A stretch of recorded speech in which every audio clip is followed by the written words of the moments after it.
बच्चों, इस वीडियो में हम लोग सॉल्व करेंगे एनसीईआरटी के एक्सरसाइज 4.1 का क्वेश्चन नंबर 6। क्वेश्चन नंबर 6 में है इफ ए, और ये सिंबल आप पहचानिए। ये सिंबल लगाकर अगर अरेंज करके रो और कॉलम में एलिमेंट्स को लिखे जाते हैं तो इसका मतलब कि ये एक मैट्रिक्स को शो कर रहा है। तो ए एक मैट्रिक्स है। अब मैट्रिक्स जो होता है वो स्क्वायर फॉर्म में भी हो सकता है, जितना रो उतना कॉलम, और नॉन स्क्वायर फॉर्म में भी हो सकता है कि रो ज़्यादा हो कॉलम कम हो, या कॉलम ज़्यादा हो रो कम हो। ये एक स्क्वायर मैट्रिक्स है, और जिन एलिमेंट से कोई स्क्वायर मैट्रिक्स बनता है उन एलिमेंट से हम डिटर्मिनेंट भी बना सकते हैं।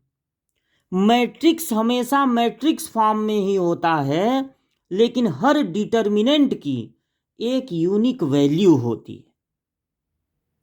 तो हमसे कहा जा रहा है कि हम दिए तो हैं, क्वेश्चन वाला कह रहा है कि हम दिए तो हैं मैट्रिक्स, लेकिन हम पूछ रहे हैं इस ए के डिटर्मिनेंट की वैल्यू।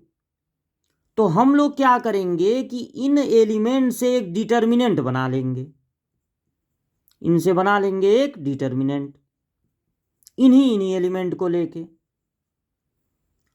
और अब इस डिटर्मिनेंट की वैल्यू फाइंड करेंगे। किसी भी डिटर्मिनेंट की वैल्यू फाइंड करने के लिए सबसे पहले हमको जानना होता है कि डिटर्मिनेंट 3 × 3 डिटर्मिनेंट का साइन क्या होता है।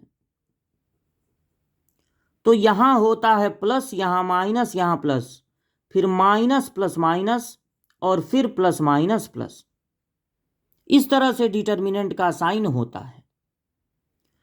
हमें सबसे पहले या तो कोई कॉलम चूज कर लेना है, पहला कॉलम, मन करे दूसरा कॉलम, मन करे तीसरा कॉलम, या कोई रो चूज कर लेना है। जो हमारा मन करे वो वैल्यू वही आएगा, सेम वही वैल्यू आएगी। तो हम यहां पर चूज कर लेते हैं पहला कॉलम। आपका मन करे पहला रो चूज कर लीजिए या दूसरा रो चूज कर लीजिए। अब हमको लगाना है इसका साइन, प्लस माइनस प्लस। ऐसे ही आप एग्जाम में भी बिल्कुल सॉल्व करेंगे तो ऐसे ही उसको घेर दीजिए, प्लस माइनस प्लस लगा दीजिए, और फिर 1 के बगल में एक छोटा सा डिटर्मिनेंट लिखना है। फिर ये माइनस में है ना, -2 के बगल में छोटा सा डिटर्मिनेंट, और ये हो गया +5 के बगल में छोटा सा डिटर्मिनेंट। ऐसे हम लोगों ने लगा दिया। अगर कोई ऐसा रो या कॉलम होता जिसमें 0 होता तो उसी रो या कॉलम को लेकर हम वैल्यू निकालना ज़्यादा पसंद करते, क्योंकि अगर इनमें से कोई 0 होता तो उसको लिखने की ज़रूरत नहीं पड़ती और डिटर्मिनेंट की वैल्यू जल्दी निकल जाती। लेकिन अब नहीं है, 0 तो नहीं है, कोई भी रो या कॉलम ले लिए तब। अब देखिए 1 के बगल में क्या लिखना है। 1 का कॉलम छोड़ दीजिए और रो छोड़ दीजिए। ये कॉलम छोड़ दिए, ये 1 का रो छोड़ दिए, तो क्या क्या आपको दिख रहा है? 4 एलिमेंट दिख रहे हैं ना, 4, अरे ये 4 नंबर दिख रहे हैं ना, कौन कौन से? 1 -3 4 -9, 1 माइनस, वही लिख देना है इस डिटर्मिनेंट में।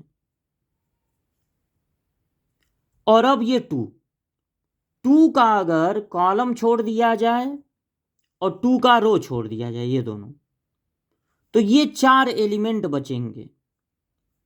कौन कौन बचेगा? 1 -2 4 -9। फिर इस 5 के बगल में क्या लिखेंगे?